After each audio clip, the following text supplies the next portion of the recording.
Tormenting Meghan Markle has become a national sport that shames us.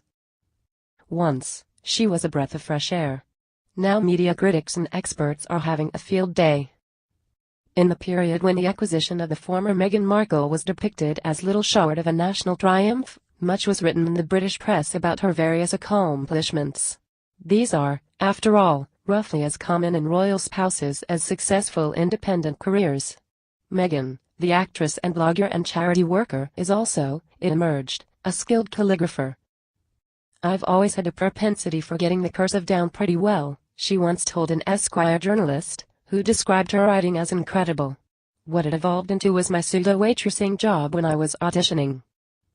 Now that tormenting the Duchess of Sussex has become a national sport, limited only by the supply of new material, this same incredible handwriting is proving a treasure trove for character assassins. Last week, after her father released sections of a private letter she had written, alleged handwriting experts confirmed what the Meghan pursuit is making increasingly clear: harassment by the press is not over in the post-Leveson era, just different, and not merely because the results are disseminated instantly, with added conspiracy, on social media. More vigilance over physical privacy still leaves room for intrusive, but undisprovable, speculation. Greater avoidance of libels does not restrict dehumanizing commentary, volunteered, of course, from a perspective of strictly caring emotional literacy. Body language experts will claim, for instance, to gauge her mental state from Meghan's deployment of her bump.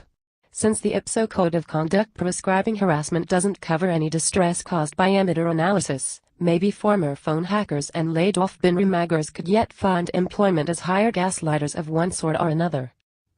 For the Daily Mirror, Ruth Myers, a handwriting expert, found, in a protractedly unflattering analysis, that the letter exposed Meghan as emotionally insecure and self-pitying, also easily provoked to anger. It was further possible for the scholar to deduce, from handwriting alone, an inability to forgive, something arguably contradicted by the letter's existence. In the same document, Emma Batch, another expert, discovered evidence of a showman and a narcissist. Tracy Trussell detected vulnerability. It's impossible for her to forget people who have meant so much to her in her life. If, having got beyond her conscious, professional calligraphy, these experts could not agree on which facets, out of so many, of the Duchess's character are most concerning, well, perhaps that only confirms to the trolls congregating on Twitter that fellow Meghanphobe Piers Morgan is correct to feel, following his befriending by her, generally suspicious and cynical about Ms. Markle. Morgan is sympathetic, instead, to the emotionally abusive man who, with the unstinting support of the British press, has committed to destroying Meghan's pleasure in her wedding, her pregnancy and, by the sound of it, her forthcoming motherhood. Her poor father. If superficially unlike, the two older men appear to share an incredulous resentment that a young woman might, out of self-preservation, disregard them, no matter many times they misrepresent or admonish her.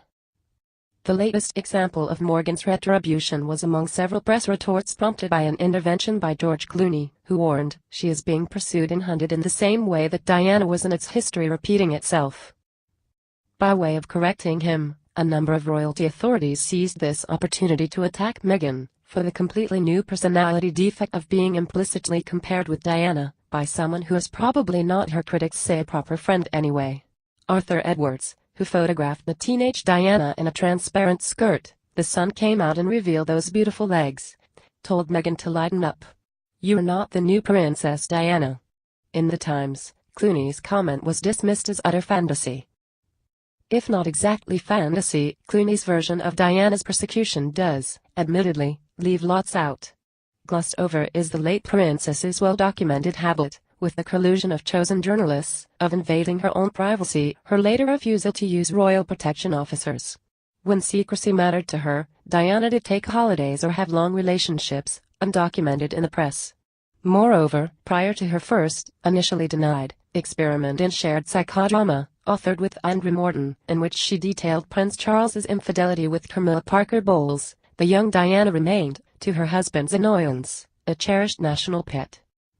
So if anything, Clooney surely does not go far enough.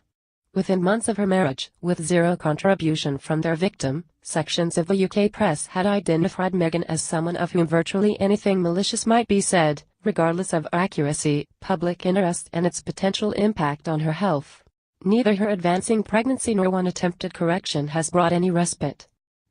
Whatever privacy concessions Meghan Markle was willing, however inexplicably, to make in exchange for royal privileges, she could not, reasonably, have anticipated these sustained personal attacks, for which the sole justification is ludicrously that they originate in a man who should ideally be rewarded with a restraining order. Would any of this, it is increasingly asked, given the indulgence extended to most royal hangers-on, have happened if Meghan were not, to use her term, biracial?